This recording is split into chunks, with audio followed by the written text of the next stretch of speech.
Good evening, everyone. Today is a special day for the program because we've been doing uh, 49 programs as of last Monday, and today is going to be the 50th program.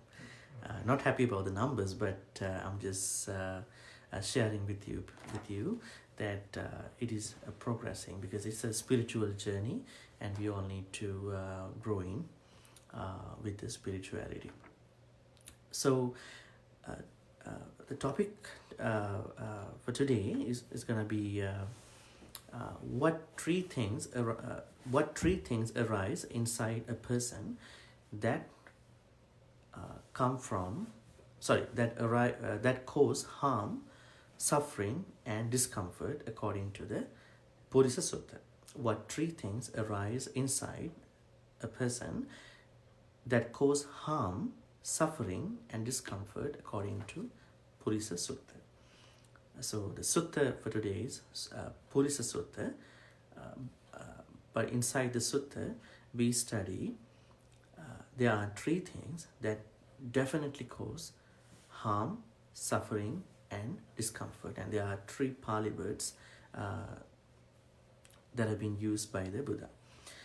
So let me, all of you know that we are in a different section now in the Samyutta Nikaya, because in this book, we are in the section called Kosala Samyutta. Kosala Samyutta means a king called Kosala approaches the Buddha, and then he asks questions, and then Buddha replying to him. And last Monday we studied about four things that one should not disparage. So the king asked, and the Buddha said there are four things. No, king didn't ask there are four things, but Buddha said there are four things that one should not disparage.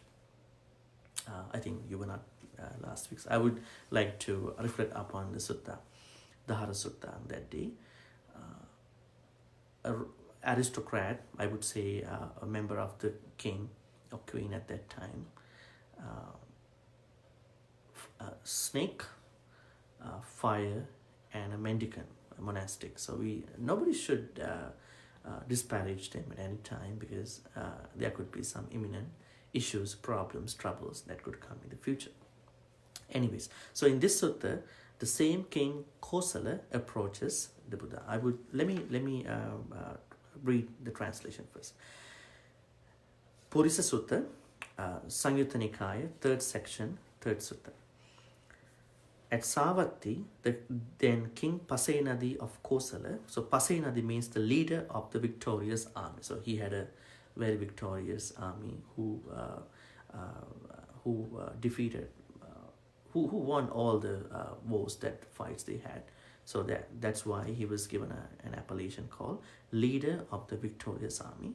The Pasenadi, King Pasenadi of Kosala went up to the Buddha, bowed, sat down to one side, and said to the Buddha in Pali, Kati nuko bhante purisassa dhamma ajjattam uppajjamana uppajjanti ahitaya dukkhaya apasu viharayati. The meaning, sir, how many things arise inside a person for their harm, suffering, and discomfort?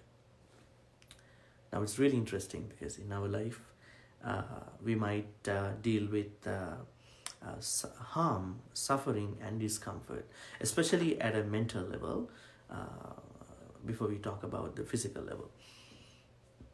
And the Buddha says, Tayoko Maharaja Purisassa Dhamma Ajjattang Uppajjamana Uppajjanti Ahitaya Dukkhaya Apasu Viharaya. Katame Tayo Lobo ko Maharaja, Doso ko Maharaja, Moho ko Maharaja, Purisassa Dhammo Ajjattang Uppajjamano Uppajjati Ahitaya Dukkhaya Apasu Viharaya. Every time I read the Pali to make the audience feel that I'm reading the authentic teachings of the Buddha, rather pick from the translation. The meaning of the Pali statement. Great king, there are three things arise inside a person for their harm, suffering, and discomfort. What three? Greed, hate, and delusion. Greed, hate, and delusion. These three things arise inside a person for their harm, suffering, and discomfort. It's pretty clear. These are called the three roots of the defilement. So defilement is an English term that we use for all the mental impurities. So lobha, dosa, and moha. So these are the main three things that cause us all the time harm, suffering, and discomfort. And then Buddha ended this conversation, further explaining what they are, and with a simile of this issue this way. Lobo dosocha mohocha purisang papachetasang hinsanti atta sambhuta tachasarangma samparanti. Tachasara is a simile. When greed, hate, and delusion have arisen inside oneself, they harm a person of wicked heart as a reed is destroyed by its own fruit. If you can remember a banana tree, the branch of the banana tree itself becomes the fruit at the end. So it looks like the branch of the tree becomes the fruit at the end. So it looks like the reed or the branch gets destroyed to produce a fruit. So the same way, these three really cause us harm, suffering, and discomfort. Now that's the whole sutta. So we have to study about what they are from the whole Buddhist teachings. I would give you a general overview about these three. Anyone knows what they really mean in normal social life, personal social life? Lobha, dosa, and moha, greed, hate, and delusion. Before I go on to the spiritual levels, maybe we can talk about them in the discussion, right, at the end. Okay. Now, in the Pali teachings, we find a similar three words for lobha, dosa, moha. But people really get misunderstood. How people get misunderstood by thinking they are the same, like lobha, dosa, moha, raga, dosa, moha. But if you carefully look at the real meaning, the literal meaning, you would find they are different. The only thing is the ignorance of the Pali words and the context. Let me tell you. Now, we know in the Buddhist teachings, Buddha always talks about karma. Karma, the word K-A-M-A, long A, karma. Buddha says karma, now karma to normal us could be an object. Let's say a person, a beautiful, handsome, pretty kind of people, and then objects. But Buddha says karma is nothing but a conceptual desire that one creates, constructs inside of them. So you can say this woman, lady is a pretty lady. This pretty, handsome, good, whatever all these adjectives, they are mental constructs. So Buddha uses the word sankapparaga. So there are no beautiful things. This conceptual lust, we call them conceptual lust. So that means when you are really disturbed with someone, a thing, don't think because of that person you are in trouble. It is because of your mental construct. It is because of your conceptual lust. We call this Pali word called sankapparaga. Couple months ago, we discussed a sutta about sankapparaga. So there's no person who is karma, but a conceptual lust that we construct within us. And then there's another term comes up, karma and kama raga. Now, what is raga and what is kama? Now, kama raga means an attachment to the conceptual lust. Now, we ourselves create conceptual lust, and then what happens over time, we attach to the same mental construct, or the proper word is conceptual lust. That can happen. I think that is what's happening to many. So that's called kama raga. It does not stop at that level. It further continues to a very bad level, which you identify by kama chanda. I think we discussed these 5 hindrances that really hinders us from being calm.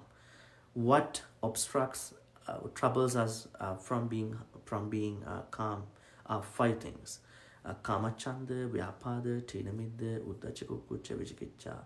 Kamachanda means the highest level of conceptual lust.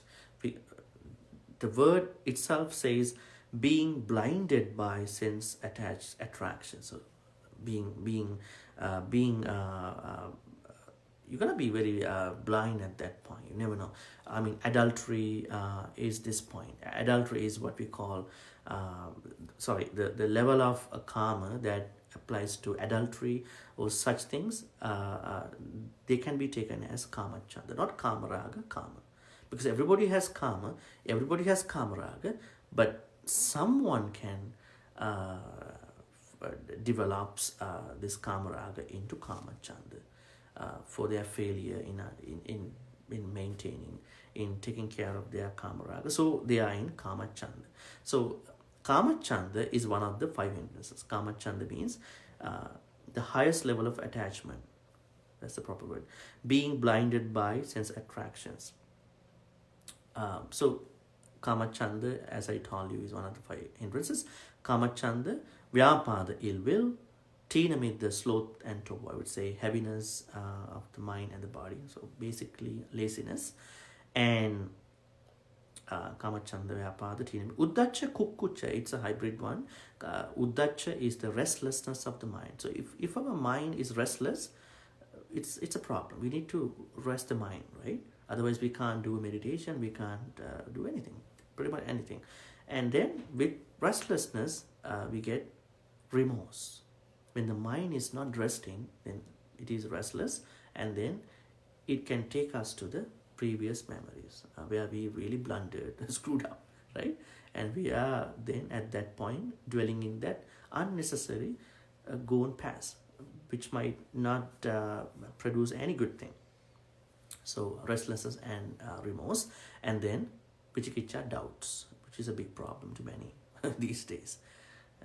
They are in a bunch of doubts at some point. Confidence and all this trust has been going down.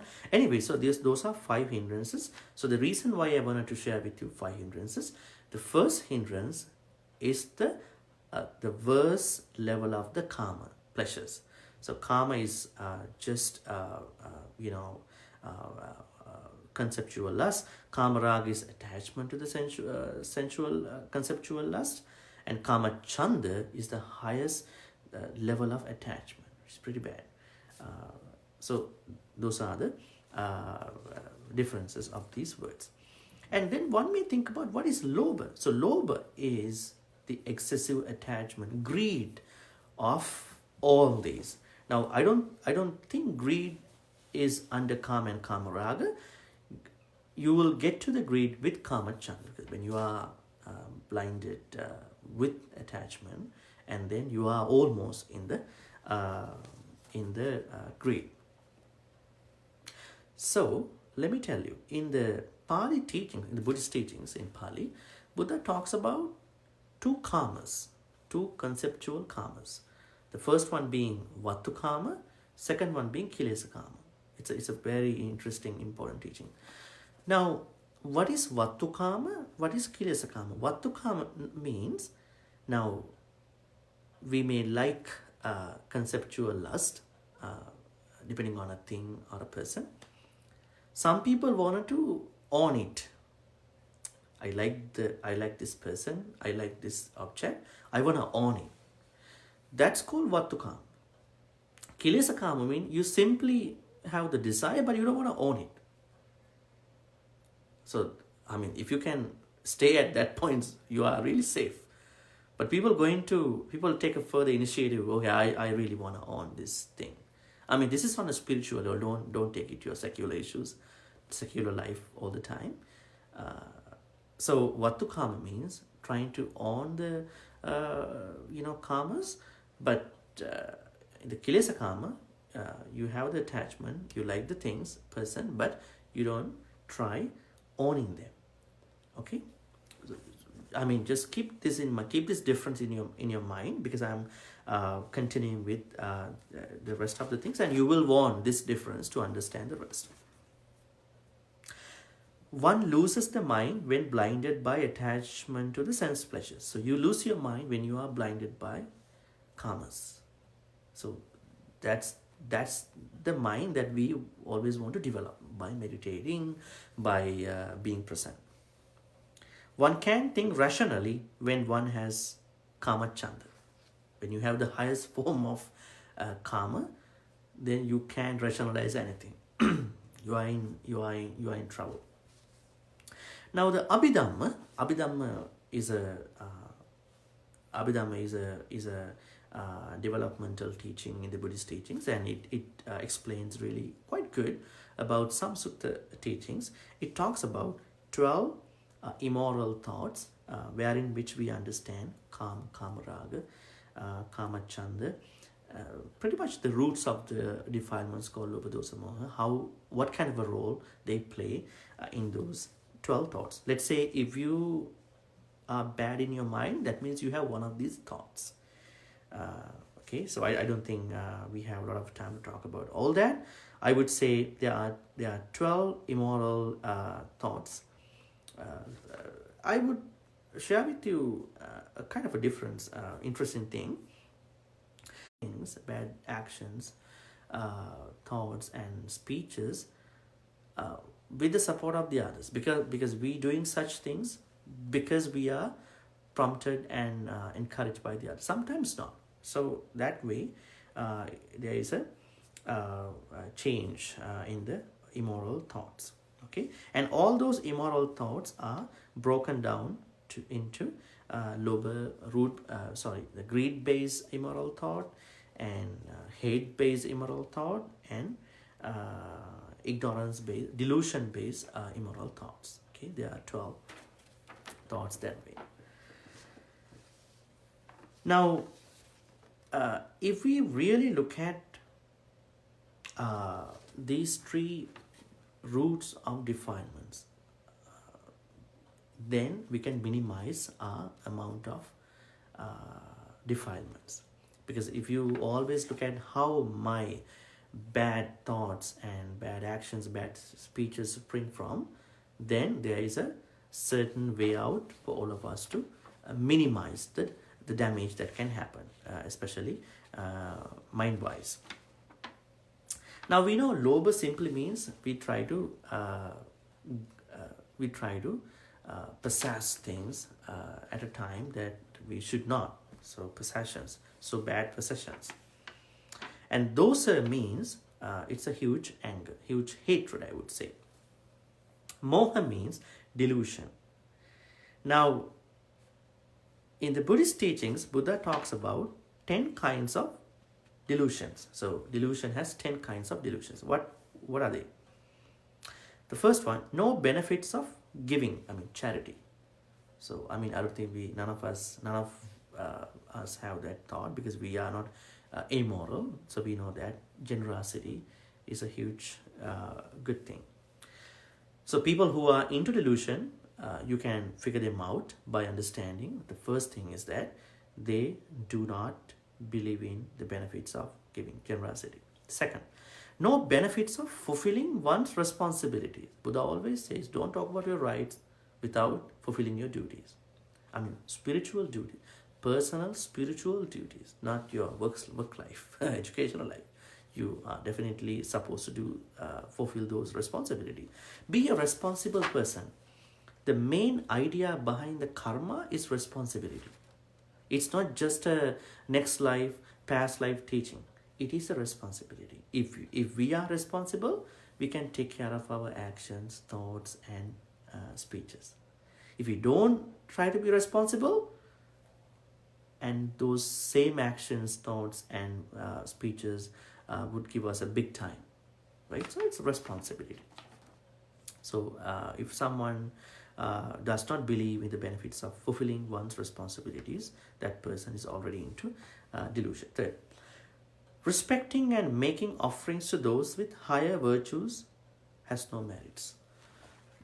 And we know that spiritual people, be that a priest, be that a monk, nun, whatever religious perspective, Buddha says that we need to believe because they are spiritual.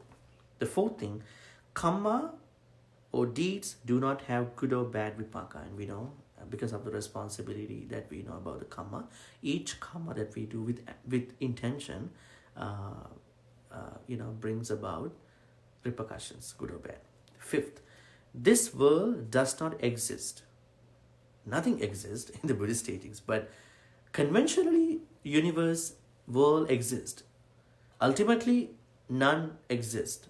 They all are conditional, Buddha says. Because there was an incident happened in one of the suttas. One Brahmin approached the Buddha and asked, you know what? What is the suffering made of? Is it self-made? Is it made by other people? That was his question. Buddha said, it wasn't made by oneself, no other people. It is just a process of conditionality. You talk about revenge. What was the cause of the revenge? What was the cause of that revenge? So if you goes back, you can find out it is not about someone. It's not about you. It's about conditionality, cause and effect thing. In the same way, Buddha talks about conventional truth and the ultimate truth. Conventionally we exist, but ultimately none of us exist. Conditionality. 6. Paraloka, or the world of Gandhabba, does not exist. Gandhabba means, in Buddhist teachings we know when there's a pregnant mom, be that an animal, be that a human, they should have a couple things, in action. One thing is when the fetus is going to be, opening up, at that point, another being should go inside the fetus.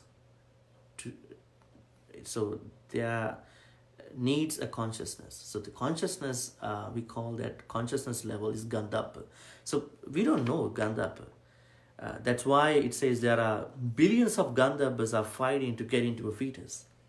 And we know in the Buddhist teachings, when the fetus is making up, billions of Gandhabas trying to get into the fetus, but not everybody can get in, because it depends on what karmas and what karmas the two persons have done in that action. So based on their actions, their karmas, based on that Gandhabba's act. So both karmas have to match, and then that particular Gandhabba can go inside the fetus. That's how it happens. So if someone does not believe the Gandhabas and such things, it's also one of the reasons of delusion.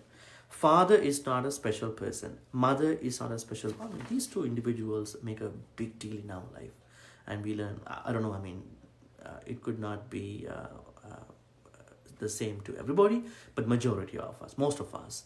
So we know that their speciality has made us a whole different chapter in our life. That's how we learn a lot of things: compassion, kindness, all the good things, gratitude, right?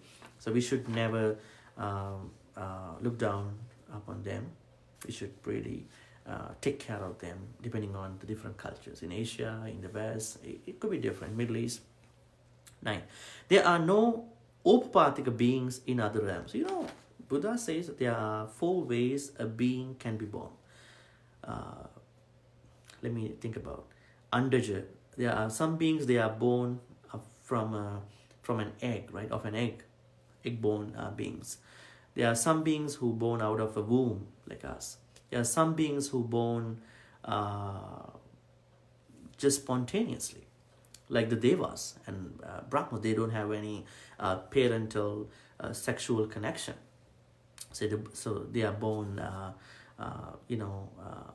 spontaneously. And the last type of being is that the beings who are born in some dirty places. Some animals, they don't have any particular womb-based or egg-based thing. Maybe there could be a combination of the both. I know some snakes, they have this both egg bone and then born out of some of the places, some objects. So anyways, there are 4 ways, but none of us can know what is Upapathika like, because we have never been to such places. So we should have a belief this could happen, right? And the last thing that Buddha says we can understand a person who is very delusional. There are no monastics, basically Arya or yogis, who have cultivated their minds to be free of defilements and thus can see other realms and previous births. None of us knows how to figure out these individuals, but we should have a belief they could exist at some point. If someone doesn't have these 10 types of beliefs, that person has moha, which you call delusion. The most interesting thing that we need to understand with this lobha dosa moha, the roots of defilements, is that Buddha says, now these matter to us in our normal life as well as in our spiritual life. Let me talk about the spiritual life. Buddha always talk about that samsara is a very dangerous, aimless journey. Now this becoming, birth, rebirth, this thing is a very, Buddha says, if you don't want to be really spiritual by attaining some spiritual stages at one point, if you have no such desire, then your journey is aimless. None of us don't want to be aimless in our spiritual journey. But this is mostly applicable to samsara. Don't worry about this life, okay? In this life, you have an aim, you have a plan, ambition. You are following the mission to achieve your vision. But this is about this whole samsara. Buddha says we at least try to become sotapanna. So that should be our goal. Because once you are sotapanna, there are 4 spiritual stages in the Buddhist teachings. Sotapanna, Sakadagami, Anagami, and Arahant. Okay, so in order to become an Arahant, we have to look at these 4 stages. Some people, they have a direct route to the Arahant level. Some people take time, become Sotapanna first, Sakadagami, and some people take a double jump. They attain the Sakadagami in the first place. It depends on one's own karma, the capacity to understand and develop one's mind. So Buddha says, once you are Sotapanna, what happens to you is that all the 5 hindrances will be removed from you. So you have no more highest form of that attachment, which you call kama chanda, ill will, sloth and torpor, restlessness and remorse and doubt. So you're gonna do a permanent removal of those 5 when you become a Sotapanna. But you still have a kind of a raga, but not for the kamas, not for the calm. You don't have, you kind of have an attachment to a different set of things, but not to the conceptual lust. Buddha says you may have an attachment to the because we have 31 realms in the Buddhist teachings where a being can be reborn. There are rupa realms and arupa realms. In those realms, there are 16 rupa realms and 4 arupa, which you call arupa, realms, where the beings have a very subtle body. Now, when the body is solid, you get sicknesses, you get growing, aging. We get to feel the problems of the physicality. But when the body is subtle, then you won't feel that much. That's why those realms are better. The more subtler the happier you are gonna be in those places. But the individuals who have attained Sotapanna and Sakadagami, they would remove the conceptual lust, Kamaraga, but they will develop a different type of attachment for being reborn in those places, those particular Rupa and Arupa realms. It's still a problem. But they are good because they don't have attachment to the karma, people, objects. But their only attachment is to be born in those places. And when you become an arahant, you're going to permanently remove all types of attachments. I would say those conceptual lust, as well as any other attachments to other things. So what is the message to a secular person from this sutta? Not mixing up, not get caught up with attachment issue. You can always think about a mediocre or an attachment in moderation, no problem. But if you develop greed, hatred, and delusion, it could be a problem. So Buddha always says people can enjoy their enjoy their karmas, conceptual desires, but do not get caught up either to the greed side or to the kama chanda side. So there could be problem.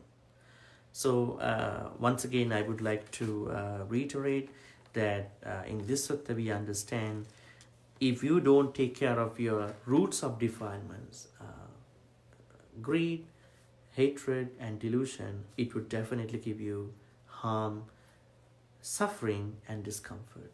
We never want these things in our life. We really want peace, happiness, and calmness, and all these things. If we let these bunch of roots of defilements grow in and grow up, then what will happen to us is the same phenomenon that could happen to a banana tree. Our branch is going to be the fruit at the end. So they will eat up everything. The fruit is going to be the phenomenon. The fruits are the repercussions, consequences of our defilements. They will eat up over the time. Okay, any questions?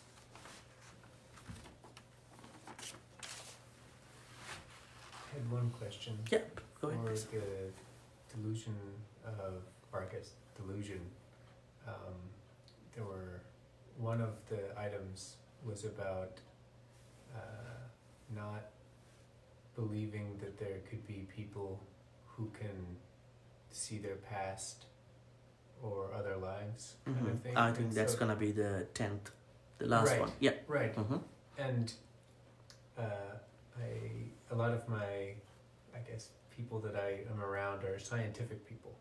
Okay. So they will say, we can't say that we don't have evidence of certain things. Yeah, that's the approach of the and science. So that's a form almost of like a delusion, like where they're saying if there's not evidence that I can see, then that's like a form of delusion. Like yeah, I would like to separate out the scientific approach and the spiritual approach at this point, because they talk about from their professional,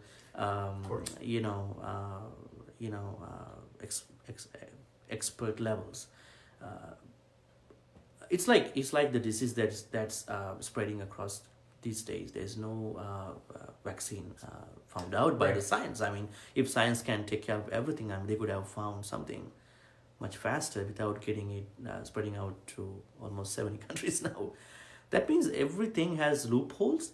But the thing is that we are really happy to know that science has made a big development in the world. We never thought that we can go to another continent in just few hours, right? They have been able to explore different things. But we talk about a spiritual delusion, not the delusion that one may experiment in a scientific background. They must find evidence. It's a different approach. But in here, this delusion is a spiritual life-based delusion. So we don't need to go into such means. I think we need to think about from the spiritual angle. If you think, because I mean, uh, I think we have to look at things from scientific angle, as well as from spiritual angles too. So there are two different things. Yes. Not that we need to look at everything from science all the time.